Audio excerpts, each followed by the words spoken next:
Bienvenidos a un nuevo programa de Estado de SATS, hoy con el periodista independiente y de investigación, Pablo Pascual Méndez, para hablar de un tema que en los últimos tiempos ha acaparado noticias, aunque el régimen ha estado también manipulando muchísimo y tratando de ocultar datos e informaciones, y es el puerto de Mariel, Pablo. Se generó tremenda expectativa, se dijo que iba a ser el megaproyecto y la locomotora de la economía acá en Cuba. Sobre todo se vendió mucho cuando la era Obama, pero mi pregunta es, ¿en dónde nos encontramos hoy con el tema el puerto de Mariel? En enero se cumplieron 5 años de la inauguración de la terminal de contenedores en Mariel, y el portal oficialista Cuba Debate publicó una nota donde hizo una gran revelación. La revelación consiste en que la terminal de contenedores en 5 años había aportado a la economía nacional la cifra de 238 millones de pesos cubanos. O sea, estamos hablando que eso es alrededor de menos de 10 millones de dólares. 10 millones de dólares. En 5 años. En 5 años. Con este monto... O sea, ese es el megaproyecto. Sí, con esta producción podemos decir que para amortizar la inversión que se hizo, que fue de casi $1 millardo, se necesitan alrededor de casi 500 años para amortizarlo. Con esta prueba, una vez más vemos que toda esa apología de que Mariel iba a ser la esperanza económica del país, que iba a ser el salto al futuro, se ha desvanecido, se ha desaparecido. Y aquí quisiera ahondar un poco más también, Pablo, porque como ellos bien habían dicho, como ellos habían ratificado, de hecho hicieron varios materiales audiovisuales, esta periodista que se ha convertido en la narradora oficial del Mariel, que es Gladys Rubio, cuando te presentaban esos audiovisuales, bueno, la obra iba a ser en grande, se esperaba que vinieran muchísimas empresas a invertir, a montar sus producciones. Y en ese sentido, ¿qué ha pasado? Porque excepto a la que más bombos y platillos se le ha dado es a una fábrica de pañales vietnamita, que de hecho en estos días está una funcionaria vietnamita visitando Cuba. Creo que había mencionado una de pinturas, no recuerdo exactamente de qué país, pero excepto esto, para nosotros los cubanos no está quedando claro quiénes están invirtiendo y qué cosa es lo que se está haciendo ahora mismo en el Mariel. Bueno, a fin de cuentas, ni la prensa oficialista ha actualizado la situación de Mariel. Por lo menos los pañales todavía no han salido al mercado. Quiere decir que no se ha producido. Quiero decirte que yo investigué sobre la susodicha empresa vietnamita y resulta ser que es una empresa exportadora, no es una empresa productora. Y se quedó en que la producción comenzaría a producir a partir de 2016 y aún no se ha concretado eso. Todavía en el mercado no hay pañales cubanos. ¿Qué otro producto se suponía que iban a producir en el Mariel? Lo que ellos han anunciado que se va a producir en el Mariel. Se han anunciado confituras, salchicheras, pinturas, como dijiste, bueno, pero todavía no se ha concretado nada. Todavía no ha salido el primer producto que diga Made in Zona Especial de Desarrollo de Mariel. Hasta ahora no se ha visto ninguno. Creo que había otra fábrica italiana que también iba a producir pañales y dijo que la producción comenzaría en el 2019. Aún estamos esperando por eso. Hay una cosa, porque tú mencionabas la fecha en que se echó a andar la zona de Mariel, que fue en el 2014. Pero hay que recordar que la construcción empieza desde el 2009, nada más y nada menos que con la empresa Odebrecht, que ha estado marcada, y de hecho su directivo, Marcelo Odebrecht, está ahora mismo cumpliendo sanción por corrupción. Toda esta operación internacional, realmente mega operación, eso sí ha sido una mega operación en múltiples países, y la sanción que está cumpliendo este individuo es de 19 años de cárcel, donde han estado implicados muchísimos gobiernos, por supuesto, el de Lula da Silva, ahora mismo está en la cárcel. Y ahora, recientemente ha salido una noticia de que Jair Bolsonaro, nuevo presidente brasileño, ha ordenado que se realice una investigación de cómo se usaron todos esos fondos del Banco de Desarrollo brasileño. Se han aportado distintos datos, pero bueno, ¿cuáles son tus puntos sobre este? Mira, acorde a mi criterio, yo considero que que resultaría ilógico pensar que Cuba no está vinculada al escándalo de Odebrecht. Bueno, han salido informaciones. Sí, han salido informaciones, pero todo es la sospecha. Todavía no se ha comprobado nada. Pero bueno, en este caso yo estoy seguro que en el Mariel hay alguna implicación. ¿Qué sucede? Esto es un trabajo para la prensa independiente. No es un trabajo para Superman, es para la prensa independiente desentrañar ese vínculo. O sea que tiene que investigar más al respecto. En la noticia anterior que te dije sobre la producción de Mariel en 5 años, esa noticia pasó inadvertida para la prensa independiente y la alternativa. Nadie emitió una opinión, nadie hizo un comentario, nadie manifestó una inquietud. O sea, la noticia fue opacada totalmente. Me parece que hacia el Mariel hay un cierto desdén, un desdén por parte del periodismo, de la prensa, que me parece que a quien único está beneficiando es el régimen. Y yo te puedo asegurar que ninguna institución que promocione el periodismo de investigación ni ninguna redacción nos ha brindado ayuda. Nadie. La única ayuda que hemos recibido ha sido la de nuestros propios colegas que nos han proporcionado información, nos han abierto puertas, nichos, etc. Fuera de eso, más nada. Yo quería aprovechar esta ocasión para decir que si hay algún periodista interesado en investigar sobre el Mariel y cree que nosotros podemos facilitar la información, alguna ayuda, lo que fuere, por favor que nos contacte, que nosotros lo haremos con mucho gusto.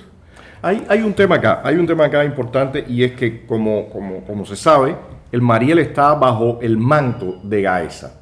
Gaesa es quien controla todo lo que ha sido las inversiones, quiénes están, los montos, porque de hecho incluso para el propio régimen, que creó hace unos años la Contraloría de la República, esta señora Gladys Bejerano, que aparece supuestamente apretando tuercas por aquí y por allá, pero ella no tiene acceso a Mariel. O sea, Mariel es controlado completamente por Gaesa, por el ex yerno de Raúl Castro, o sea, es un negocio familiar. Y en ese sentido, la búsqueda de información principalmente debe ser en Brasil, donde ahí deben, respecto a la inversión, no respecto a lo que está corriendo ahora mismo, respecto a toda esa inversión, debe ser en Brasil. Y bueno, se supone que ahora Bolsonaro ha dicho, vamos a abrir esa caja. Pero también, como tú bien decías, hay situaciones y hay elementos que se pueden buscar en el terreno. ¿Qué está pasando con los trabajadores, las zonas aledañas? ¿Qué tenemos en cuanto a eso en el Mariel? Bueno, mira, vamos a hacer un preámbulo con un artículo que recientemente leí de una periodista de investigación dominicana. Investigó alrededor de 18 obras vinculadas a Odebrecht en su país. De las 18 obras, en 10 de las obras detectó sobreprecios que oscilaban entre un 170 y un 150% del valor real que debía tener la obra. O sea, ya los catalogó desorbitantes. Pero bueno, hay una situación. Un sobreprecio no representa siempre que hay una transgresión corrupta detrás del sobreprecio. Puede ser un sobreprecio porque, por ejemplo, hubo un cambio de proyecto, surgió un imprevisto, hubo que salvar esta situación y entonces conllevó a hacer una inversión mayor. Pero ¿qué pasa? La inquietud mayor o la inquietud que tomó como base esta periodista es que Marcelo Odebrecht, según declaraciones de Marcelo Odebrecht, la constructora había aplicado sobreprecios a todas las obras en que ella había intervenido con el propósito de extraer ese dinero para pagar las coimas a todos los funcionarios y políticos corruptos que le habían concedido las licitaciones. Ese es el móvil de la investigación de esta periodista. Nosotros por nuestra parte, bueno, con nuestros métodos, como te hemos dicho, porque no hemos contado con ayuda de nadie, sí hemos establecido una investigación. El último artículo, el más reciente, que data creo que de noviembre del 2018, nosotros elevamos la sospecha de sobreprecio en Mariel al monto de 600 millones. Nuestra dinámica de investigación se basa en comparar los volúmenes constructivos y los costos del Mariel, o sea, las cifras dadas oficialmente, con los volúmenes constructivos y los costos de otras Obra. terminales de contenedores análogas a Mariel, cuyos planes maestros han sido publicados. Y Por en ejemplo, ellos, alguna de ellas que tengas en mente ahora. por ejemplo, Moín y Limón, un plan extraordinario. ¿Que muy está ubicado dónde muy exactamente? transparente, en Costa Rica. En Costa Rica. En estos planes maestros se hace una abstracción de los costos por obra, por objeto de obra. Y eso nos permitió a nosotros detallar más el valor del posible sobreprecio que tiene Mariel. También nos auxiliamos en otros documentos publicados por universidades del área, de aquí de Latinoamérica, de Europa y demás, que tratan el proceso inversionista de las terminales de contenedores. Nosotros hemos detectado un sobreprecio. Ellos oficialmente están hablando de una inversión del orden de los 960 millones de dólares, casi 1.000 millones, como tú habías mencionado ahorita. Exacto. Entonces, ahora en este momento, porque es claro que incluso, había quejas de hasta dónde había llegado el proceso constructivo, incluso el tema del dragado del canal, todas estas cosas no estaban muy claras, ¿no? ¿Qué informaciones tienes tú con respecto Sí, mira, a esto? déjame terminar la idea porque, Ok, perfecto, por ejemplo, nos quedamos en el sobreprecio de 600 millones. O sea, si existe un sobreprecio, eso significa que Odebrecht se benefició de ese precio Y el régimen. quizás Cuba fue una fuente de financiamiento para pagar las coimas a toda esa clase corrupta. Bueno, déjame hacer un cultivar. paréntesis, que esos son datos que han salido anteriormente, que sacó, existen datos ya reportados por una serie de artículos que hizo el periodista José Alberto Gutiérrez, donde él habla de todas las coimas que se le pagaron a Lula, supuestas conferencias.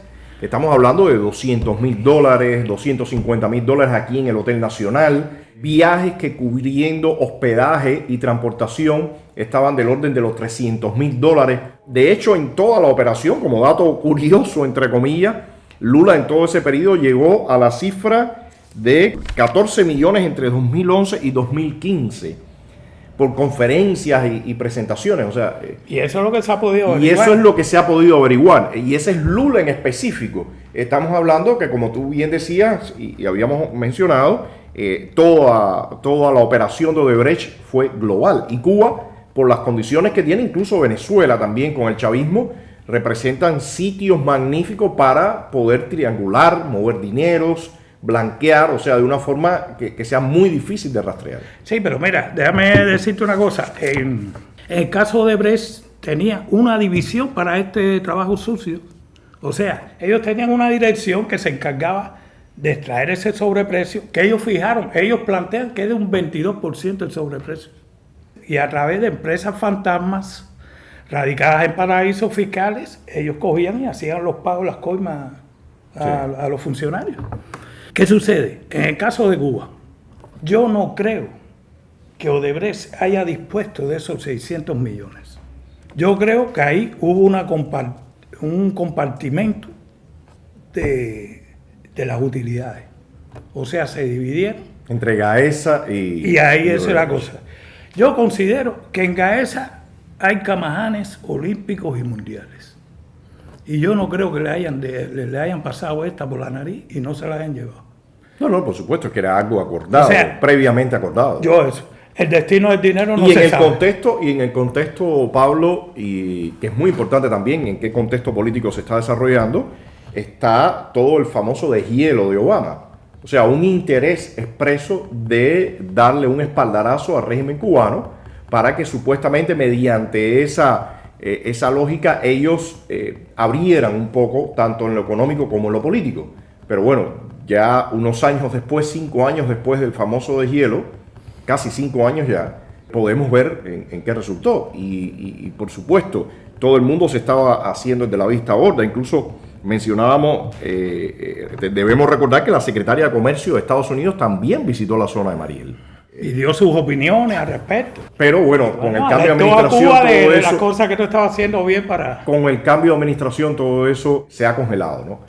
Pero lo que nos referíamos ahorita, el monto que reporta el régimen de los 238 millones de pesos cubanos, que realmente es una cifra delirante para toda la inversión que ellos han hecho y toda la grandilocuencia que le han dado a este espacio.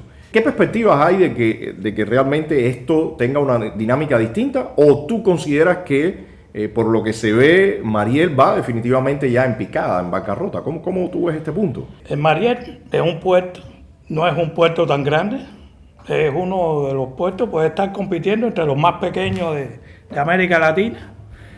Y las condiciones de la bahía no son las idóneas para este tipo de negocios. O sea, si tú te pones a ver, nosotros hemos extraído normas que se han aplicado a otras terminales de contenedores, o sea que son normas internacionales con relación a eso. Por ejemplo, en Mariel, los barcos, la nueva opción de barco que es la Neopanamas, después que abrieron el puerto el canal de Panamá, el canal de Panamá, los barcos que tienen las dimensiones para pasar, se le ha dado la categoría de Neopanamas. Bueno, para que esos barcos con ese dimensionado puedan entrar a la bahía de Mariel, hay una serie de requisitos. O sea, por ejemplo, la manga de un barco de eso, que es de 60 metros, debe multiplicarse por 6 para que dé el ancho del canal de entrada.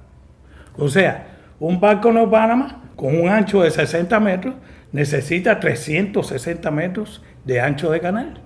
¿Cuánto ofrece el Mariel? 130 metros nada más. La profundidad debe de ser en esa área donde las aguas están inestables de 21 metros. En Mariel, ahí tiene 17 metros de profundidad. Hay un barco hundido que no ha podido solucionar ese problema. En el canal de adentro debe tener alrededor de 18 metros, 19. Todavía no ha llegado a eso. Creo que son 16 metros lo que tiene, o 14, por ahí anda.